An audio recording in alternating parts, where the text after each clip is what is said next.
Hello. The webinar today is going to talk about resource management. It's financial aspects of the child nutrition program that you need to be aware of and looking at as we go throughout the year. The areas we're going to talk about is paid lunch equity, revenue from non-program foods, and indirect costs. Paid lunch equity deals with the price that paid students pay for their lunches. Revenue from non-program foods concerns a la carte sales, catering, and adult meal charges, vending machines such as that. Indirect costs are certain costs of the program that are not allowed to be charged to the program based on federal regulations. Paid lunch equity, the intent of it is to ensure that sufficient funds are provided to the food service account for paid lunches. They want the paid lunches to be comparable to the free reimbursement. School food authorities compare the average price for paid lunches to the difference between the per meal federal reimbursement for free and paid lunches. It is completed in the spring of each year. USDA has put out a paid lunch equity tool that is used to help you make the determination. For school year 2020-21, the School Food Authority's average price per paid lunches is $3 or more, $3.09 or more. It is in compliance. This is just a quick example of how to determine your average paid lunch price. The USDA PLE tool does this for you, but you would have to put the figures in. If your high school charges $2.50 for lunch, your elementary school charges $2.25 for lunch. In the year, your high school served 1,235 lunches. That means they earned $3,087.50. The elementary school served 1,789 lunches. That means they earned $4,025.25. The revenue from all of the paid lunches was $7,113.75. Divide that by the 3,024 paid lunches served. That gives you an average paid lunch price of $2.35. And that's the figure that is used to determine if you're in compliance with the PLE. This only affects the paid student lunch costs. You have three options based on the tool, and the tool will help you figure out what you're doing. The first one is you raise your lunch prices. You only have to go up by a certain amount, but you would have to raise prices. You allocate from the general fund enough money to not require raising prices. And the PLE tool would tell you how much money you have to transfer. Or you can do a combination of raising the prices and allocating from local funds. There's a lot more to this. I'm not going to get that in depth into it. There is a webinar on the PLE and completing the PLE tool. And the PLE tool can walk you through the program itself as well. If a school food authority with a positive or zero balance in its nonprofit school food service account as of December 2001 of the previous school year, the school year you're in, is exempt from the PLE pricing requirements. The program is already getting enough money. It doesn't ask where the money's coming from. But if there's enough money in the nonprofit school food service account, the PLE tool is not required. To validate this, the reports in NEO are checked to validate that the information used is correct. This is the web page of where the PLE tool can be found. You would go to the financial section, then you click on student and adult pricing and charging, and there's a tab for the paid lunch equity tool, and that would show you the guidance and instructions and the spreadsheet to complete the tool. As stated previously, the PLE tool is not required if the ending cash book balance is greater than 0. However, it is a still good idea to complete the tool for future use, because whenever you complete the tool, it asks you a question about the previous year's PLE tool. Once again, the form and guidance are available on the Maine Child Nutrition webpage. Paid lunch equity tool must be uploaded each year with the annual reimbursement, with the annual form you fill out, the reimbursement annual participation agreement. Once again, it will be validated. Revenue from non-program foods. What are non-program foods?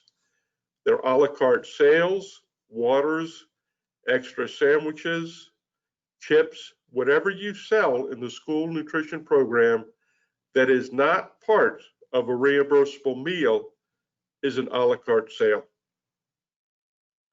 If you serve second meals, if you serve a second cheeseburger, that is also considered non-program foods. Catering events, and keep in mind, catering events are either in school or for non-school related activities that you provide food and or meals to. Adult meals, do you sell adults a meal? Vending, are there vending machines in the building that you get the money for? These are all non-program food revenues. Revenue from non-program foods must cover the cost to prepare and present the meal. Labor, food, and other. When you're looking at the labor, make sure you're including all of the labor cost, not just the hourly rate, but the benefit portion, the unemployment that's being paid, the state match that's being paid for retirement, or the district match that's being paid for the retirement, the full food cost, and the other. Does the program have to generate a positive cash book balance? It has to at least break even. If you make a profit, that's a good thing for the program. It must at least break even. This is information that's reported each month on your claim form, and it can be easily reviewed to see if the program is profitable or losing money. Are adults charged enough to cover the cost to prepare their meal? Remember, you're not getting any federal reimbursement for an adult meal. So whatever your adult meal, whatever your average per meal cost was for the previous year, that's what your adult meal must be. There's an online report, monthly per meal cost by district. You would look at that to see what the adult meal price is going to be. Average year cost to prepare the meal in the previous year, because as I stated, you get no federal or state reimbursement for those. We do not allow the meals you sell to the children to help pay for the adult meals.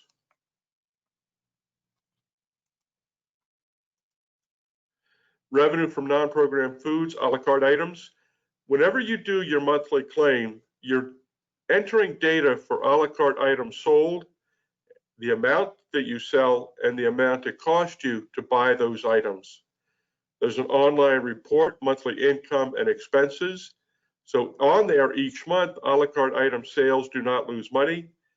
Now, keep in mind, when we're talking about this as a cash operation. So the only thing you're going to report is the cost of the items you actually sold and the money generated by those sales. It's considered what's called a cash process. Catering. We're going to look at a catering bill if you do them. We're going to look at the bill, ask you questions, how you determine the costs. Then we also want to look at that you received payment for that bill. If it's a school district bill, did they do a transfer from the general fund? Did they write a check? Did you get a check from the Boosters Association? We're going to look at both of those, and we want to make sure the program is either profitable, making expense, but at least not losing money. Indirect costs. Indirect costs such as utilities cannot be charged to the school food service program unless a plan has been approved by the Maine Department of Education. The expenses would be charged to all federal programs: lights, gas, water, etc. If your kitchen uses gas propane and it's also used in a different part of the building, there would have to be a meter leading to the kitchen to charge the kitchen for the gas usage. If there is no meter on the gas tank, all of the expense either goes to the district or it's all only being used by the kitchen.